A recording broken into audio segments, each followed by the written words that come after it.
Vacinação contra a gripe ampliada em Santa Catarina. E você vai ver também.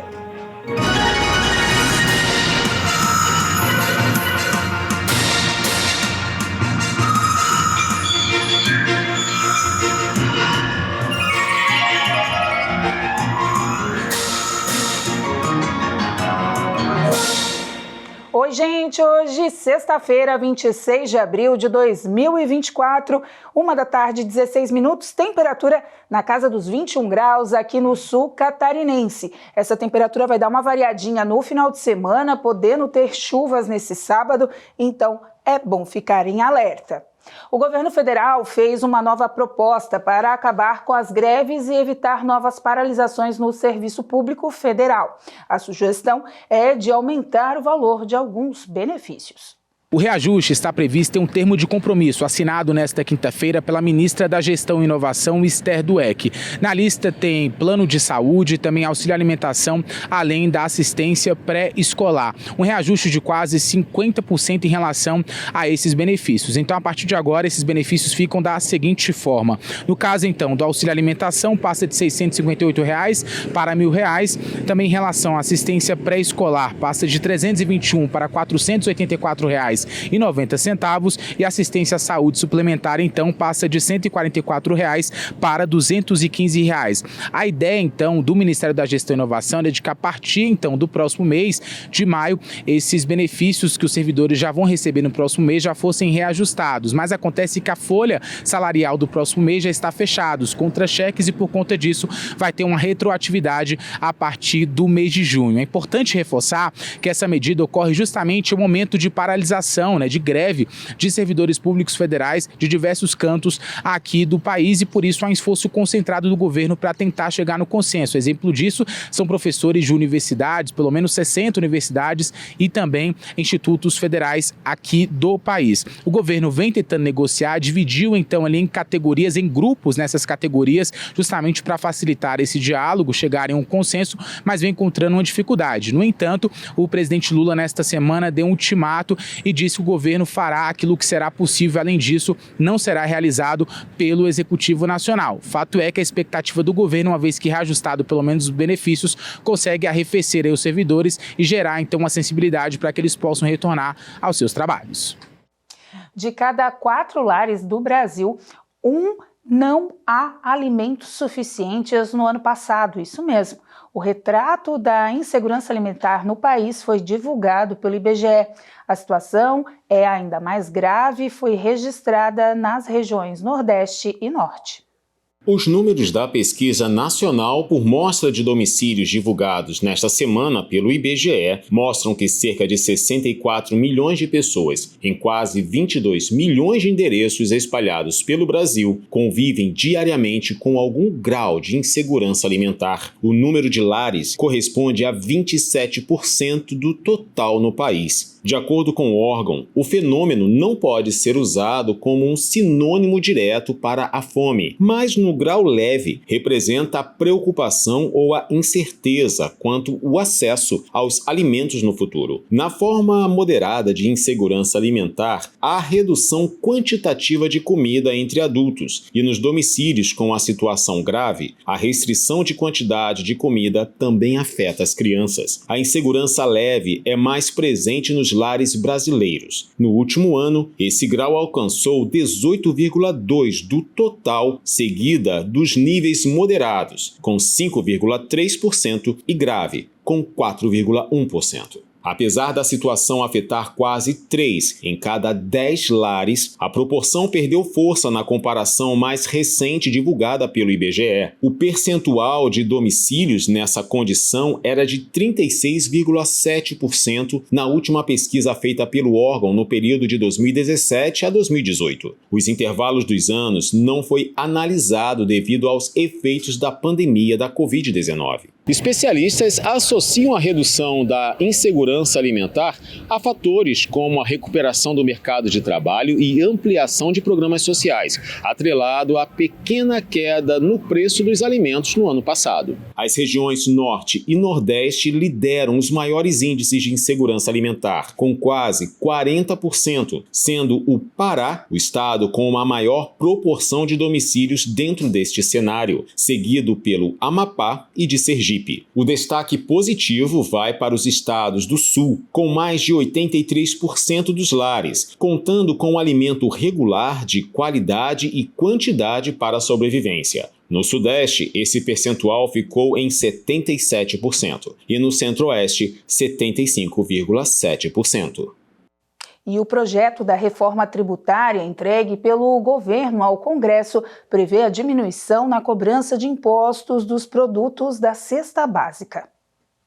A proposta do governo, feita em conjunto com os estados, é de reduzir o número de produtos da Cesta Básica Nacional e cobrar menos impostos. A Cesta Básica contém os itens básicos para atender às necessidades de uma família. Poderão ser incluídos também produtos para limpeza e higiene pessoal. O projeto propõe que sejam priorizados os alimentos que são consumidos pelos mais pobres. Atualmente, a Cesta Básica definida pelo governo contém 745 alimentos que são beneficiados com a desoneração de tributos federais. Entre eles, salmão, bacalhau e queijos como ricota e provolone, que não são consumidos pela população da baixa renda. O projeto prevê que a nova cesta tenha 15 produtos com impostos zerados, como arroz, feijão e pão. Outros 14 bens e serviços terão redução de 60% na alíquota geral. A lista inclui, entre outros, serviços de educação e de saúde e medicamentos. No caso dos remédios, é exigido o registro na Agência Nacional de Vigilância Sanitária, Anvisa, ou a produção por farmácias de manipulação.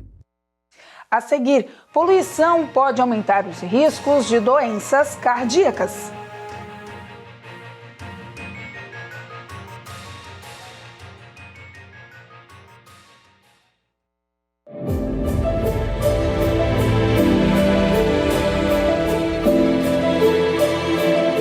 Você não pode parar. Tem momento que você e eu vamos nos sentir cansados, sim. Muita luta, muita batalha na vida. E nós estamos enfrentando isso desde o dia em que aceitamos a Cristo. Sim ou não? Desde o dia em que você aceitou Jesus, você comprou uma briga com o inferno. Existem demônios, avalanche do inferno contra a tua vida, tentando de um jeito ou de outro fazer você parar, fazer você desistir, desanimar. Porque daí ele toma conta da sua vida e da sua casa. Ele impede você de ser abençoado. Então Deus, ele fala: torne a levantar as mãos cansadas, endireite o seu joelho desconjuntado. Você não pode viver prostrado. Você é filho de Deus, diga amém, irmãos. Ainda que existem pessoas ao seu redor jogando praga, dizendo: para, desiste, não adianta, isso não é para você. Não dê ouvido, meu irmão. Não desista, não. Você tem que acreditar no teu sonho, acreditar na palavra, ser fiel, lutar pela fé. Então Deus, ele vai abençoar você.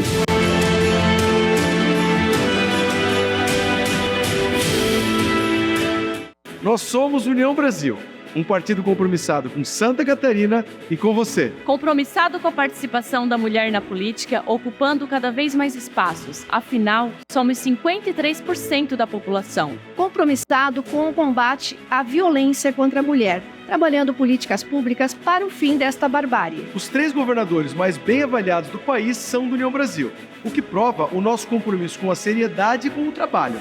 Venha conosco, Felícia União Brasil.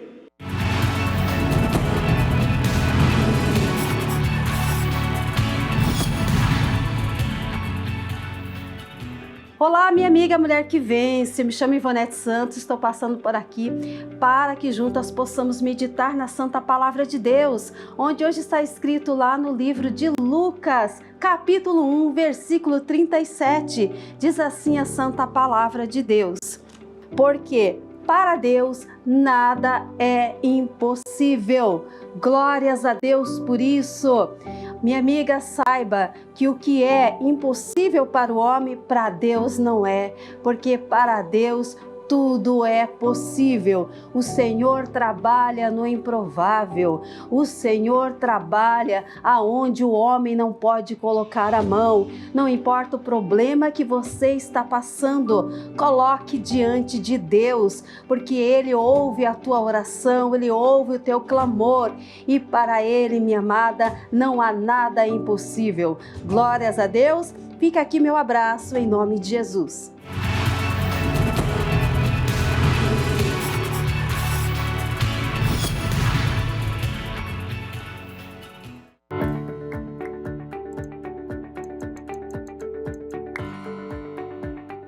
O que eu faço, missionário? Não basta só desejar a bênção, você tem que entrar no caminho. Jesus disse que Ele é o caminho. E como é que eu entro em Jesus? A palavra é Jesus. Quando ela é revelada, você está recebendo um sorriso de Jesus, a alegria vem no seu coração.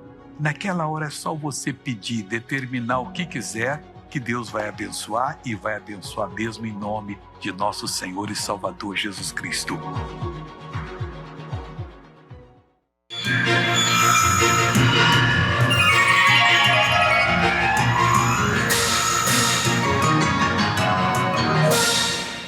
Uma da tarde, 26 minutos. Segundo o IBGE, 1 em cada 4 famílias brasileiras não teve comida suficiente e adequada na mesa em 2023.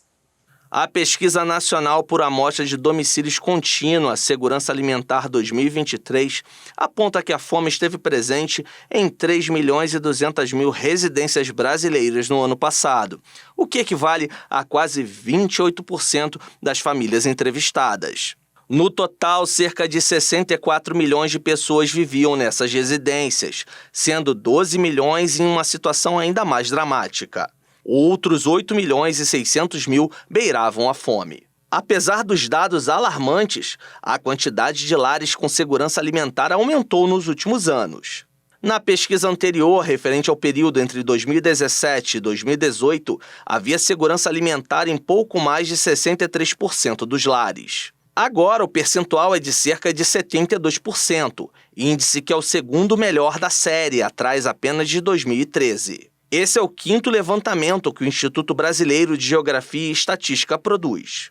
Segundo o IBGE, os motivos para essa melhora têm relação com fatores como investimento em programas sociais, recuperação econômica e preço dos alimentos. O Instituto, que é responsável pela pesquisa, classifica a insegurança alimentar em 3 níveis: leve, moderada e grave. Já a segurança alimentar é classificada como acesso pleno e regular aos alimentos de qualidade, em quantidade suficiente, sem comprometer o acesso a outras necessidades essenciais. A faixa etária mais vulnerável é a de crianças de até 4 anos de idade. Pouco mais de 37% delas viviam em lares com algum tipo de insegurança alimentar. As regiões Norte e Nordeste são as mais atingidas pela fome. Já o Sul e o Sudeste sofrem menos os impactos da insegurança alimentar. E a partir do dia 7 de maio, os clientes da Celesc terão acesso a todos os serviços da distribuidora de energia de forma online. A empresa lançará um novo aplicativo e uma nova agência web com os 80 serviços oferecidos, visando agilidade e melhor experiência do usuário. As lojas da Celesc estão fechadas até o dia 6 de maio, a fim de fazer a transição das informações para a plataforma. Com isso, no dia 7 de maio, os clientes podem fazer suas solicitações por meio do aplicativo ou agência virtual. Mudando um pouquinho de assunto, a poluição do ar pode aumentar os riscos das doenças cardíacas. Essa é a conclusão que um estudo da Universidade de São Paulo, a USP, chegou. O estudo mostrou que a poluição atmosférica pode aumentar o risco de fibrose cardíaca. Segundo a pesquisa, essa patologia está relacionada ao tempo de exposição às partículas de carbono negro, um material extremamente poluente gerado a partir da queima de combustíveis fósseis nas cidades. Para fazer essa relação, os pesquisadores analisaram autópsias de 238 pessoas e dados epidemiológicos da capital. Familiares das vítimas também foram entrevistados ao longo do estudo para o levantamento de informações sobre fatores de risco, como histórico de tabagismo e hipertensão. Os cientistas constataram que o risco é aumentado para indivíduos hipertensos, tanto fumantes quanto os não fumantes. Já entre os não hipertensos, os maiores riscos foram observados principalmente entre os tabagistas. Mas é importante ressaltar que a exposição à poluição dentro da mesma cidade depende dos hábitos e deslocamentos de cada pessoa. Quem passa muitas horas em corredores de tráfego, por exemplo, se expõe a uma concentração muito maior de poluentes. Por meio das evidências descobertas sobre os impactos da poluição do ar na saúde cardiovascular, os autores da pesquisa destacam a necessidade de medidas eficazes para a redução das emissões de poluentes na atmosfera, como o incentivo ao transporte público sustentável e aumento de fontes de energia limpa. O estudo inédito, que acaba de ser publicado em uma revista científica, foi realizado por pesquisadores da USP, com apoio da FAPESP, a Fundação de Amparo à Pesquisa do Estado de São Paulo. Importante informação, até porque também hoje, gente, é o Dia Nacional de Combate à Hipertensão, né? A pressão arterial, como a gente diz, né? Então tem que tomar cuidado com a saúde do coração. Hoje é um dia importante onde os cardiologistas fazem esse alerta. E atenção também aos munícipes de Cocal do Sul, que foi lançado, nessa quarta-feira o edital do concurso público 01/2024 para ingresso no quadro permanente. O edital, bem como a inscrição, já estão disponíveis no site unesc.seleção. A inscrição deverá ser feita exclusivamente via internet, conforme o site da Unesc, e as solicitações podem ser atendidas no período entre 10 horas do dia 25 de abril de 2024 até as 4 da tarde do dia 21 de maio de 2024, horário oficial de Brasília. Não será deferido a inscrição cujo pagamento da taxa tenha sido efetuado após esse período. A prova, que é objetiva, irá acontecer no dia 6 de junho e a publicação dos locais de prova ocorre no dia 28 de maio. Já o resultado final e os classificados na prova objetiva e nas provas de títulos está prevista para o dia 21 de junho. Tem cargos para professores, administrativo, tem bastante vagas ali no município de Cocal do Sul, concurseiros de plantão. Dá uma olhadinha no site unesc.seleção, que lá já tem o edital. Após o caso do cachorro Joca, aquele que acabou falecendo em um voo entre São Paulo, que era para ir para Brasília, e acabou indo para o Nordeste, que chocou o Brasil inteiro, o governo federal agiu rápido até para tentar evitar que novas situações como essa aconteçam. Foi dado o primeiro passo para a criação da chamada Política Nacional do Transporte Aéreo de Animais. O encontro, promovido pelo Ministério dos Portos e Aeroportos e pela Agência Nacional de Aviação Civil, contou com a presença de interlocutores da Gol, Latam e Azul, além da Associação Brasileira de Empresas Aéreas. Na sessão, ficou definido que a ANAC irá conduzir uma consulta pública para angariar sugestões da sociedade para aprimorar uma portaria que já existe, referente às regras para transportes de animais por meios aéreos. Na próxima terça-feira, dia 30 de abril, está prevista uma reunião proposta pelo Ministério dos Portos e Aeroportos a representantes do Congresso Nacional, na qual devem ser analisados projetos de lei que versam sobre o tema. Em paralelo com as reuniões emergenciais geridas pelo governo federal, os representantes das companhias aéreas brasileiras se comprometeram a estudar a possibilidade de implantar um sistema de rastreamento em animais transportados em porão de aeronaves.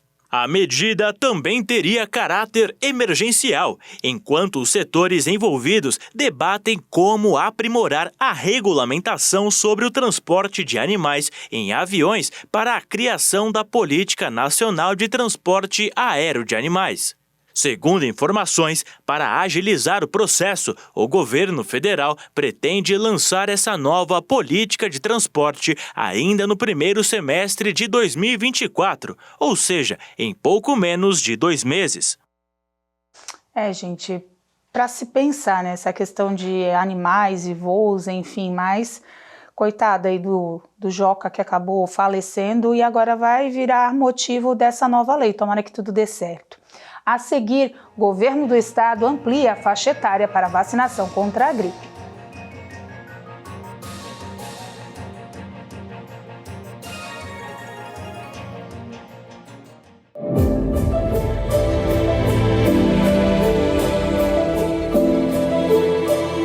A gente precisa depender mais de Deus, porque Ele falou, sem mim nada podereis fazer. Irmão, Deus tem colocado algo no meu coração. Qualquer coisa na vida precisa de 3 coisas para você ter sucesso: oração, união e trabalho. Coloque isso no teu coração, tá? Oração, que é você mostrar, Pai, eu dependo de Ti. Se o Senhor não edificar a casa, em vão será o meu trabalho. União, a gente não faz nada sozinho.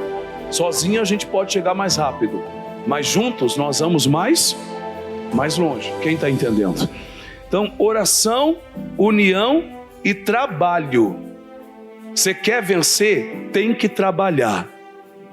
Lá em 1 Coríntios 3,6, Paulo falou, eu plantei a semente, eu plantei, Apolo regou, e Deus fez o que, irmãos? Deu crescimento. Quem planta e rega, Deus sempre abençoa. Então coloca oração, união e trabalho. São 3 coisas que o diabo não quer que a igreja faça: que a igreja ore, que a igreja se une e que a igreja trabalhe. 3 coisas que o diabo não quer que aconteça na igreja: é que ela ore, se una e trabalhe. Mas a gente vai fazer tudo isso. Diga amém, irmãos. Nós vamos orar a Deus, vamos nos unir e vamos trabalhar. E a Criciúma será abençoada. Nossa família será abençoada. Você e a sua casa serão abençoados.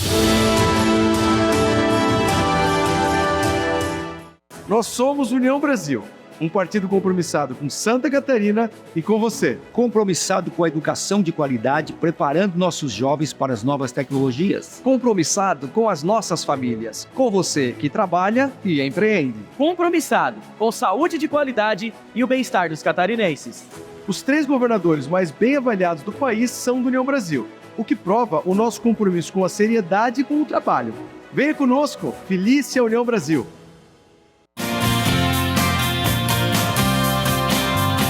No Sala de Entrevistas dessa semana, nosso assunto é uma delícia, é sobre pamonha, mas não sobre o produto não. A gente vai conversar com 2 empreendedoras que apostaram na pamonha para realizarem um sonho. E hoje tem um delivery que vende o produto natural para todo o país. É nesta terça-feira, a partir das 3h10 da tarde. Eu espero você!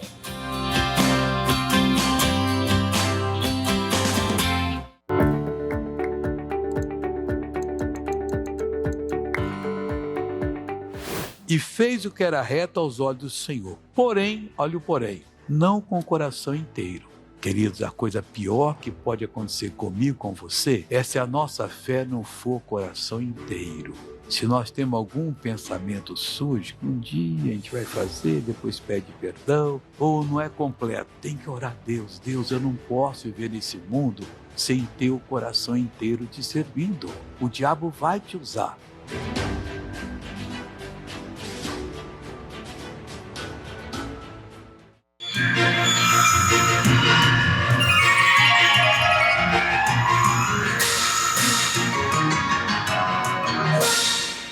E olha só, o governador Jorginho Melo inaugura nesta sexta-feira aqui em Criciúma o Centro de Inovação da cidade. O centro conta com investimento do governo do estado de 7 milhões em contrapartida do município de 1.400.000 reais. A Universidade do Extremo Sul Catarinense, a Unesc, será a gestora da unidade. Além de Criciúma, o governador também inaugura às 4h30 um reservatório de água da Casanha em Sara e uma delegacia de polícia em Morro da Fumaça às 6h30 da tarde. 6h30 da noite, desculpa. Esses são os compromissos do governador Jorginho Melo. Hoje, aqui no estado, o Centro de Inovação da Unesc vai ser aberto daqui a pouquinho, às 2h da tarde, entrevista coletiva, e aí sim vamos se fazer o tour. Depois a gente vai trazer para você aqui tudo que esse Centro de Inovação e Tecnologia vai oferecer aqui ao sul catarinense, que vai ter o domínio da Unesc, um prédio que já foi do município, passou para o governo do estado, agora passou para a Unesc, enfim, mas que ele vai sair aí do papel, vai sair das portas fechadas e abrir o caminho do sul do estado para a tecnologia. Então, muito importante esse papel da Unesc nesse desenvolvimento de novos projetos, de novas empresas. O Centro Tecnológico vem aí trazendo muita inovação para a nossa região e a gente vai trazer mais informações sobre isso para você. Depois de mais de 2 anos de adiamentos, nesse dia 1º de maio, é bom lembrar, tá, gente? A gente já trouxe essa informação essa semana, que os produtores rurais deverão emitir as notas fiscais eletrônicas a semana que vem. Alguns estados, como Santa Catarina, vão facilitar a emissão também através do aplicativo. Então é bom ficar ligado, procurar aí o pessoal certinho para poder fazer aí a questão das associações junto aos números que são prescritos ali pelo governo federal para você emitir essas notas eletrônicas. Mudando de assunto, essa semana o governo do estado pediu e agora foi autorizado a liberação da vacinação para crianças até 12 anos. A secretária Carmen Zanotto vai trazer essas informações para a gente. Estamos concluindo uma série de reuniões em Brasília e, como nós já havíamos anunciado, o nosso pleito é a ampliação da faixa etária da vacina da influenza, da gripe, para as nossas crianças de 5 a 12 anos. É essa população que tem ampliado o número de atendimentos nas UPAs, nos postos de saúde, nas emergências dos nossos hospitais, inclusive com internamentos nas enfermarias e nas UTIs. Portanto, pactuamos com os 295 municípios de Santa Catarina, o nosso COSEME, Secretaria de Estado da Saúde, e a partir da próxima segunda-feira, então, esta vacina vai estar disponível, repito, para as nossas crianças de 5 a 12 anos nos 295 municípios de Santa Catarina. Precisamos ampliar a proteção e a vacina da influenza é uma das formas da gente proteger nossas crianças da gripe.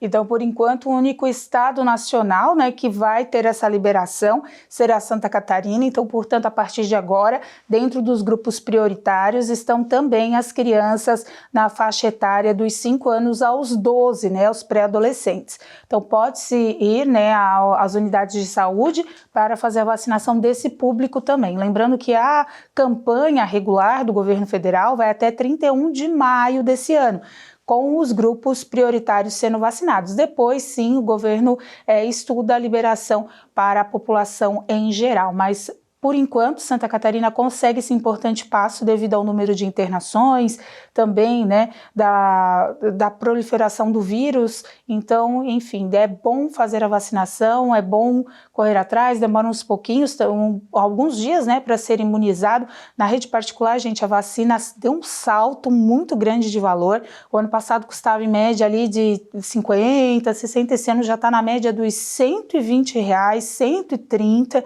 Então, assim, quem tem direito de vacinar pelo SUS, vá, garanta, porque além de não pesar no bolso, acaba aí ajudando a sua saúde, com certeza. Mudando um pouquinho de assunto, pensar nas políticas públicas intersetoriais para a população que vive nas ruas. Esse é o objetivo da Frente Parlamentar lançada pela Assembleia Legislativa, que aconteceu na tarde desta quinta-feira. Em 2023, Santa Catarina possuía 8.824 pessoas vivendo nas ruas, como apontam os dados do relatório preliminar elaborado pelo Ministério dos Direitos Humanos e da Cidadania. Com o objetivo de estimular discussões sobre a temática, a Assembleia Legislativa lançou na tarde desta quinta-feira a Frente Parlamentar de Políticas Públicas da População em Situação de Rua. Na avaliação do coordenador do grupo, deputado Marcos José de Abreu Marquito, uma das prioridades é debater alternativas intersetoriais, ou seja, que partam de um esforço conjunto de diversos setores do poder público. A principal demanda é olhar para a população em situação de rua com políticas públicas intersetoriais e sistêmicas. Então, o que a gente observa e o que os movimentos trouxeram para nós em algumas ocasiões, as políticas de enfrentamento à população em situação de rua estão sendo apenas abrangidas na perspectiva da segurança pública e deixada de lado todas as outras perspectivas, como, por exemplo, a questão da habitação, ou moradia. O lançamento da Frente Parlamentar ocorreu durante o Seminário Estadual de Políticas Públicas para a População de Rua, no Hotel Canasvieiras, em Florianópolis. Estiveram presentes movimentos sociais, representantes do governo federal e estadual, além da Federação Catarinense de Municípios e do Ministério Público. O secretário nacional de Promoção e Defesa dos Direitos Humanos, Bruno Renato Teixeira, defendeu a importância do alinhamento entre os estados, municípios e União na busca por soluções. A questão da população em situação de rua é uma política pública que tem que ser pensada a partir dessa relação, como está acontecendo hoje aqui. Ou seja, o envolvimento dos municípios, do governo do estado e do governo federal, pensando juntos a saída para uma situação tão complexa que é uma política para garantir cidadania à população em situação de rua. O coordenador nacional do movimento Pop Rua, André Schaffer, defendeu a ampla participação da população em situação de rua nas discussões e elaboração de políticas públicas. Nós precisamos botar a população de rua como ponta nas discussões, sabe? Tendo voz. Nossa prioridade é visibilidade. É isso, né? Dignidade também para os moradores de rua é sempre preciso. Gente, com essa informação, a gente encerra o Informe Região dessa sexta-feira e da semana também para você. Desculpa a voz, hoje não está 100%, mas segunda-feira com certeza estarei bem melhor aqui trazendo as informações do dia para você. Lembrando, tem jogo do Criciúma, hein? Hoje o Avaí também joga contra o Santos pela Série B, né? Times catarinenses aí representando o estado nos nacionais, e amanhã tem Criciúma e Vasco na Série A às 4 horas da tarde. Às 2 horas, aqui tem o culto da Igreja Internacional da Graça de Deus para você acompanhar, e às 4 tem a Hora da Graça chegando para você com muita fé e devoção. Não se esqueça das nossas redes sociais, @TV Primavera no Instagram e no Facebook, para você acompanhar tudo que acontece na nossa programação. Fiquem com Deus, um bom final de semana, a gente se vê nos boletins durante o final de semana e até segunda. Tchau!